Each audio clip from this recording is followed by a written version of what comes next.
But this morning, because of the heat and the fire and the dryness and the trap that you find yourself in, that there's a heavy downpour that is being released into your life, into your marriage, into the spiritual life.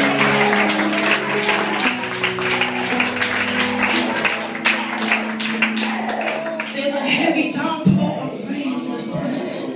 But let me tell you something, that before there can be a downpour of heavy rain, what happens, church, in the natural? There's always a